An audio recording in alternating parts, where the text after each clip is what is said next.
Hello bachcho, let's read this question. So this question say a metallic vessel having a shape that is a combination of hemisphere and a truncated cone is placed on the ground in a position as shown in the figure. C is the center of curvature of the hemispherical part of the vessel. The height of the truncated conical part is less than the radius of the curvature of the hemispherical part of the vessel. Okay. So first question हमसे पूछा कि locate the center of gravity of the vessel. Second में पूछा कि what is the state of equilibrium of the vessel in the position shown and third is when the vessel is left in the position shown what is the effect of the force acting on the vessel discuss. Okay, तो चलिए बच्चों अब हम इस question को start करते हैं। तो देखिए बच्चों, इस क्वेश्चन का की कॉन्सेप्ट आप क्या लिख सकते हैं। इस क्वेश्चन का की कॉन्सेप्ट आप लिख सकते हैं कि देखिए इस क्वेश्चन में देखिए आपको क्या गिवन है। इस क्वेश्चन में आपको सेंटर ऑफ ग्रेविटी बताना है। ठीक है, we need to find out the centre of gravity of this metallic part और उसके बाद क्या बताना है, हमें इक्विलिब्रियम बताना है और हमें फोर्सेस को क्या करना है, इक्विलिब्रियम की कंडीशन से वेरीफाई कराना है। ओके, ठीक है। तो चलिए क्वेश्चन में उसने क्या बोला कि एक मेटेलिक वेसल है, मेटेलिक वेसल का शेप आपको देखिए कुछ इस तरीके से दिया है। ये आपका क्या है, ट्रंकेटेड कोन है। ठीक है, ट्रंकेटेड कोन है और यहाँ पर क्या है, ऐसे कोई स्फेरिकल, ये क्या आपका स्फेरिकल सरफेस है। ठीक है, और ये किसी ऐसे ग्राउंड के ऊपर रखा हुआ है। ठीक है, ये आपका ग्राउंड के ऊपर आपका इसी तरीके से आपने इसके कर रखा है, एक ग्राउंड के ऊपर इसे प्लेस करा हुआ है। ठीक है, अब देखिए ये आपका देखिए ये आपका ग्राउंड है। ठीक है, दिस इज आवर ग्राउंड, ये ग्राउंड के ऊपर ऐसा रखा हुआ है।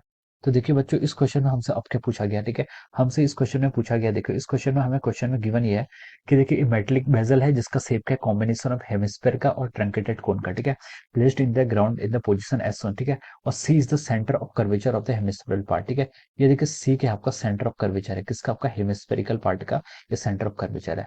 उसने हमें क्वेश्चन में एक information the, the height of the truncated conical part is less than the radius of curvature of the hemispherical part of the radius. ठीक है, मान इसकी हाइट मान लीजिए h है और वो क्या है, लेस है as compare to the radius of curvature of the hemispherical part से वो लेस है। ठीक है, अब देखिए क्वेश्चन में इसने बोला कि locate the centre of gravity of the vessel. ठीक है, हमें क्या बतानी है यहाँ पर, सेंटर ऑफ ग्रेविटी यहाँ पर वेसल की हमें फाइंड आउट करनी है, लोकेट करनी है। ठीक है, अब देखिए ये जो आपका पोर्सन है ये उसका है मेटेलिक वेसल का पोर्सन है। ठीक है, इसमें जो आपका मोर पार्ट है वो क्या, इसमें हेमिस्फेरिकल पार्ट है। ठीक है, तो इसमें आपका ज्यादा पार्ट क्या, हेमिस्फेरिकल पार्ट है और इसमें क्या है, ट्रंकेटेड पोर्सन भी है। ठीक है, ये इस इंफॉर्मेशन से हमें पता चल रहा है। ठीक है, तो यहाँ पर हमें क्या है, मोर पोर्सन किसका है आपका, यहाँ पर more portion is of the hemispherical nature.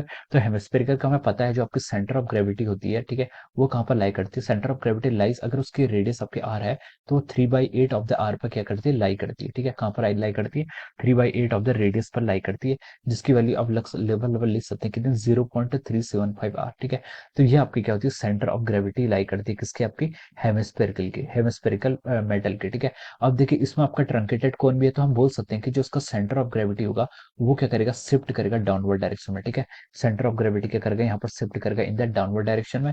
जो यहाँ से आपने यहाँ पर ये आपका क्या, स्काई ब्लू कलर से ये आपका सेंटर ऑफ ग्रेविटी है। ठीक है, सेंटर ऑफ ग्रेविटी के लिए हम क्या लिख सकते हैं, it is lie below the centre of curvature of the sphere. ठीक है, क्या लिख सकते हैं, lies below the centre of curvature of sphere, lies below the centre of, lies below the centre of curvature of sphere. ठीक है, sphere के centre of curvature से क्या करेगा, आपके सेंटर ऑफ ग्रेविटी बिलो लाई करेगी। Okay, so this is the answer of our first part of the question. ठीक है, अब देखिए अब हम देखिए यहाँ पर सेकंड पार्ट की तरफ मूव करते हैं।